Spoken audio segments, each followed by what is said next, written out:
چلے بسم اللہ کرتے ہیں. سب سے پہلے صاحب ان کا سوال. اصل میں میرے 3 کوشچن ہیں. پہلا کوشچن یہ ہے، جی یہ کی کرتے ہیں. یہ جو 29 فروری 2004 میں آپ کا خطبہ ہے، اس میں آپ نے فرمایا تھا کہ پاکستان کیا ختم ہونے والا ہے اور کیا پاکستان کی الٹی گنتی شروع ہو گئی ہے. اور اس میں بھی آپ نے میرے سامنے آپ کی جو تحریر ہے کہ اس وقت انتہائی مایوسی تھی، یہ لفظ لکھے ہوئے ہیں. اور 28 نومبر 2008 کو آپ کو جمعہ کا خطبہ تھا مسجد میں، اس میں بھی آپ نے فرمایا کہ انتہائی مایوسی کی کیفیت ہے. لیکن آپ کے یہ جو تاریخی پس منظر ہے، اس کے پیج 42 پر آپ کا فرمانا ہے کہ آپ اپنے موقف پر غور کریں، یعنی ہمیں دعوت دی گئی ہے ہم لوگوں کو، اور ہمارا ساتھ دینے پر آمادہ ہوں اور کمر ہمت کسیں. یہ الفاظ لکھے ہیں جی. تو آپ کے جو پہلے 2 خطابات ہیں 28 فروری 2004 کے اور 28 نومبر 2008 کے، اس میں آپ نے اپنی جو پرسنالٹی ہے، آپ کی لیڈرشپ جو ہے، اس میں ایک انتہائی مایوس کن پکچر پیش کی ہے. اور اس کے ساتھ آپ فرما رہے ہیں کہ آپ ہمیں ہمت باندھیں اور ہمارا ساتھ دیں. میرا کوشچن یہ ہے کہ ایک جو انتہائی ٹوٹلی ہوپ لیس لیڈر ہو یا مایوس لیڈر ہو، اس کا ساتھ کون دے گا؟ اور پاکستان کا نقشہ آپ نے ایک سنکنگ شپ کے طور پیش کیا کہ پاکستان ڈوب رہا ہے اور پاکستان کی الٹی گنتی شروع ہو چکی ہے. میرا سوال یہ ہے، اسی سوال کا جز ہے کہ سنکنگ شپ کے اندر سوار کون ہوگا؟ دیکھیے، ایک تو آپ نے میری 2 تحریروں کو جو ایک سامنے رکھا ہے، ان میں 40 سال کا وقفہ ہے. جی نہیں، یہ جو آپ کے ہاتھ میں کتابچہ ہے وہ ہے 2 آپ نے تقریروں کا جو میرا ذکر کیا ہے، یہ میری تحریر ہے اور یہ سن 74 کی ہے، جبکہ میں اپنی ایک دعوت کا اور ایک تنظیم کا اور ایک تحریک کو اٹھانے کی ایک آغاز کر رہا تھا. اس وقت کے حالات کے اعتبار سے میں نے، اس کے بعد آپ نے شاید میری تقریر نہیں سنی، میں نے تو پاکستان کی پوری تاریخ کے دوران امید اور ناامیدی اس کے جو مجھ پر دور آئے ہیں ان کی تفصیل بیان کی ہے. کہ ایک زمانہ تھا، یہ تقریباً 55-56 کا زمانہ، کہ ہم یہ سمجھتے تھے کہ بس یہاں اسلام آیا کیا آیا، اور ظاہر بات ہے اسلام اگر آیا تو اس کے لیے استحکام ہے، اس کے لیے بہت ہی اللہ تعالیٰ کی طرف سے اس کو سعادت نصیب ہو جائے گی. قرارداد مقاصد پاس ہو گئی تھی، تمام فرقوں کے علماء نے دستور سازی کے 22 متفق علیہ اصول دے دیے تھے. وہ سارا الزام جو تھا کہ یہ کس کا اسلام نافذ کرو گے، شیعہ کا یا سنی کا، دیوبندی کا کہ بریلوی کا، سب نے جمع ہو کر کہا یہ 22 اصول ہم متفق ہیں، ناؤ گو اہیڈ، بناؤ دستور. لیکن نتیجہ کیا نکلا وہ تو آپ کو معلوم ہے کہ بہت کچھ اگھاڑ پچھاڑ کے بعد پھر یہ سن 56 کے اندر چودھری محمد علی صاحب کی مساعی سے ایک دستور بنا اور الیکشن ہونے والے تھے. اور یہ کہ اس کا نتیجہ یہ تھا کہ اس پٹری پر گاڑی چڑھ جاتی اور چلتی. امریکہ نے بلایا ہمارے اس وقت کے commander in chief Ayub Khan کو، اور وہاں اس کی پیٹھ تھپکی کہ جا کے سب تلپٹ کر دو، لپیٹ دو. دستوریہ بھی لپیٹ دی گئی، دستور بھی لپیٹ دیا گیا، الیکشن بھی لپیٹ دیا گیا، الیکشن اور مارشل آ گیا. یہ پھر اس کے بعد انتہائی مایوسی کا دور ہے. کہاں وہ امید تھی جس کے زمانے میں نے کوٹ بھی کیا ہے کہ جو جماعت اسلامی کے سب سے حلقے کے نمایاں ترین شاعر تھے نعیم صدیقی صاحب، ان کی ایک نظم تھی بڑی مشہور جس کا مجھے یہ شعر یاد ہے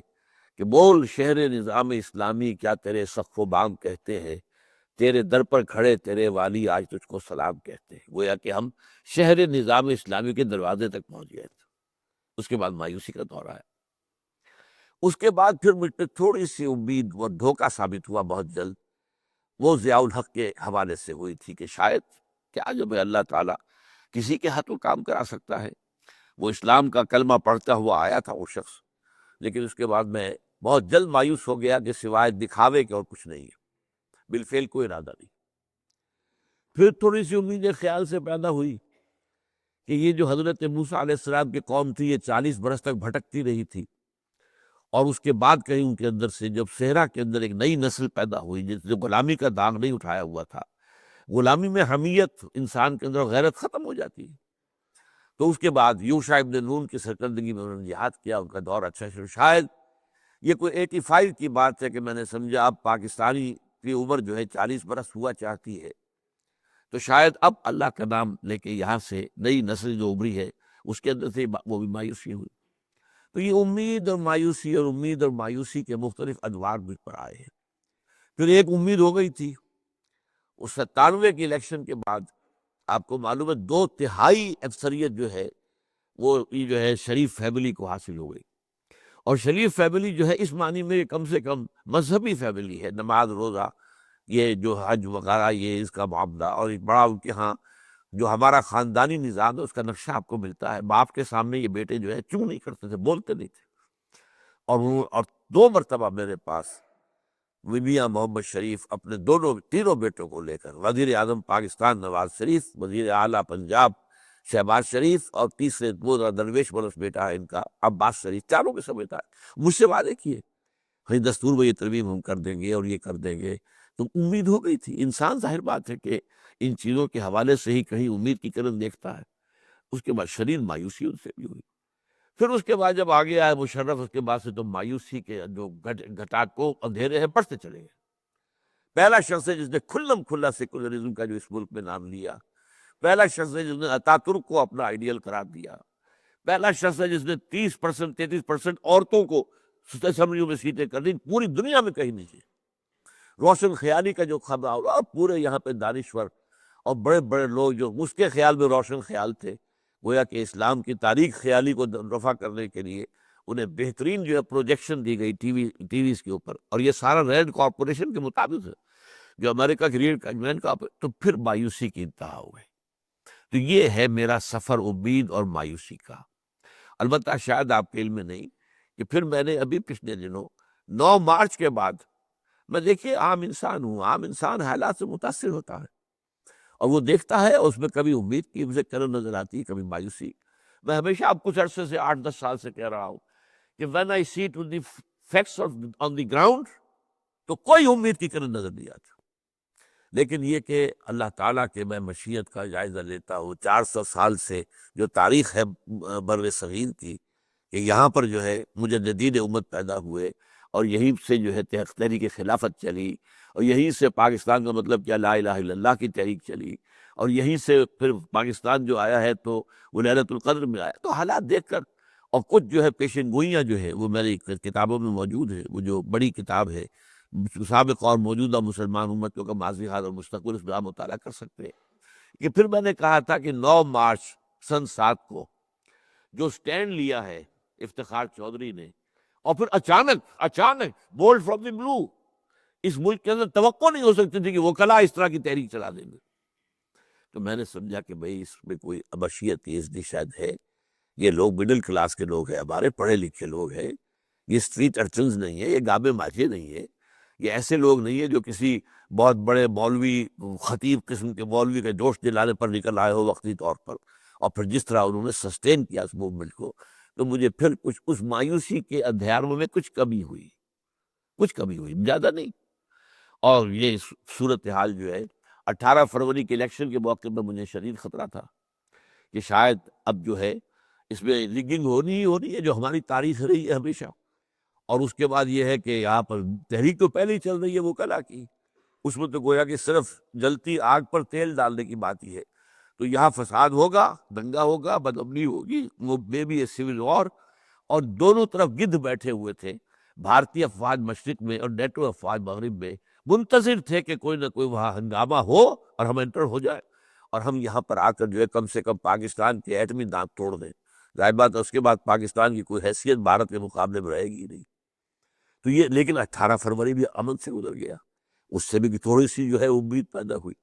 تو اس طریقے سے اس کے اندر اتار چڑھاؤ آتا رہا۔ یہ تو ہے اپنی جگہ پر ایک واقعہ جو آپ نے بیان کیا ہے، لیکن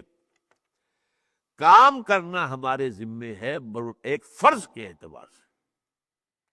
اللہ کے دین کو قائم کرنے کی جد و جہد کرنا فرض ہے، حالات کچھ بھی ہو۔ اب مکے سے زیادہ بدترین حالات کوئی ہو سکتے تھے؟ وہاں کھڑا ہوا ایک شخص اللہ کا نام لے کر، آخر محمد الرسول اللہ صلی اللہ علیہ وسلم انسان ہی تھے نا، آپ کھڑے ہوئے رسول تھے اللہ کے، لیکن ایک آدمی، اور پہلے 4 آدمی ایمان لائے تو 1 اور 4 مل کے 5 آدمی ہوئے، 10 برس کی مشقت محنت شدید ترین، بمشکل 100 آدمی آئے۔ اس کے بعد ایک دم ایک چینج ہوتی ہے حالات کے اندر، اور مدینہ منورہ میں ایسے حالات بدلتے ہیں، حضور کے قدم مبارک ابھی وہاں پہنچے بھی نہیں ہے، صرف 2 شاگردوں کو بھیجا ہے، اور وہاں کے دونوں بڑے قبیلے ایمان لے آتے ہیں۔ اب یہ ہے ڈیوائن انٹرونشن اللہ تعالیٰ کی طرف سے، لہذا کام تو ہمیں کرنا ہے ایک فرض کے حوالے سے، چاہے حالات کتنے بھی خراب ہوں۔ جیسے کہ ہم کہتے ہیں، میری چونکہ بہرحال ایک بیک گراؤنڈ جو ہے میڈیکل بھی ہے، تو آپ کو معلوم ہے کہ ایک معالج تو یہ کہتا ہے کہ جب تک سانس تب تک آس، آخری وقت تک اسے کوشش کرنی ہے، لیکن یہ کہ ہمیں جو ہے امید اور بیم کے معاملات آتے رہیں گے، اس کی کیفیتیں مختلف ہوتی رہے گی، لیکن ہماری اصل پکار کیا ہے کہ یہ آپ کا فرض ہے۔ اللہ کے دین کو قائم کرنا مسلمانوں کے ذمہ فرض ہے۔ بس بدقسمتی کیا ہے کہ ہم نے نماز کو تو فرض سمجھا ہے، روزے کو فرض سمجھا ہے، اقامت دین کی جد و جہد کو فرض سمجھا ہی نہیں ہے۔ میری ساری عمر بیت گئی اسی میں کہ ازرو قرآن، سارا فکر فلسفہ قرآن کا دوں، جس سے یہ بات سامنے آ جائے کہ یہ فرض ہے، اس کے لیے جماعت بنانا فرض ہے،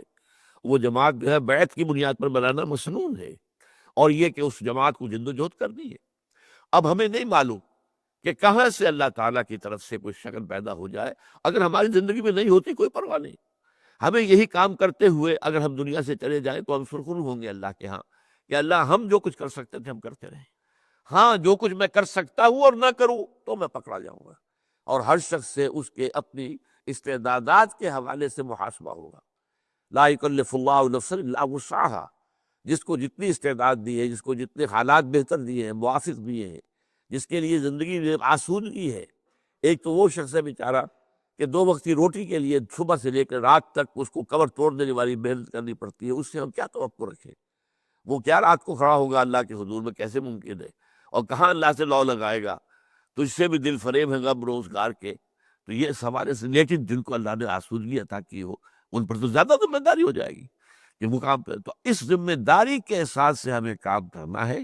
البتہ اس میں یہ کہ ایک امید کا نقشہ جو میرے سامنے رہا ہے، اب بھی میں کہتا رہا ہوں ہمیشہ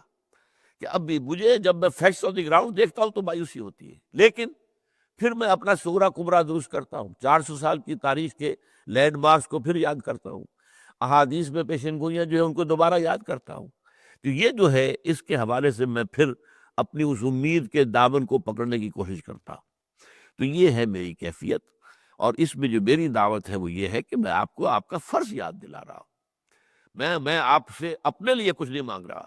میں کہتا ہوں آپ کا فرض ہے، آپ کے اللہ کے ہاں جواب نہیں ہوگی، آپ اس کے لیے جد و جہد کریں، اور اس کے لیے جماعت لازم ہے، جماعت تلاش کریں،